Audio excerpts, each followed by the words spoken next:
প্রথমে ঘটের গুটিটা আমরা স্পর্শ করব না, এই বড় গুটিটা থেকে জয় শ্রীকৃষ্ণ আরম্ভ করব। জয় শ্রীকৃষ্ণ কেন? যাতে এক নাম প্রভু হচ্ছেন মহাপ্রভু।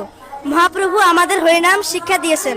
এই মহাপ্রভু পঞ্চতত্ত্ব মহামন্ত্র বলবো, জয় শ্রীকৃষ্ণ চৈতন্য প্রভু নিত্যানন্দ শ্রী অদ্বৈত গদাধর শ্রীবাসাদি গৌরভক্তবৃন্দ।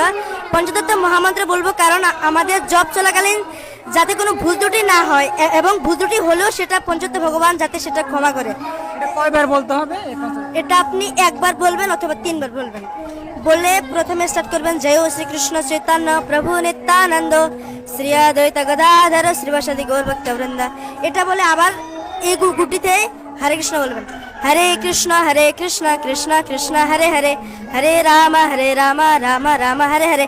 এই 16 নাম 32 অক্ষরটি সমাপ্ত করে আপনি আরেক গুটিতে এগোবেন। আবার বলবেন হরে কৃষ্ণ কৃষ্ণ কৃষ্ণ হরে হরে, হরে রাম রাম রাম হরে হরে। এটা বলে তারপর আপনি আরেক গুটিতে যাবেন। পুরো অক্ষর বলে যেতে যেতে আপনি গাছে যেভাবে উঠবেন, গাছের গোড়া থেকে আগাতে মানুষ উঠে না, ওরকম আপনি গোড়া থেকে আস্তে আস্তে আস্তে আস্তে এখানে যখন আসবেন, আসার পরে আপনার এমালা হয়ে গেছে, তখন আমরা এটা ঘুরাবো।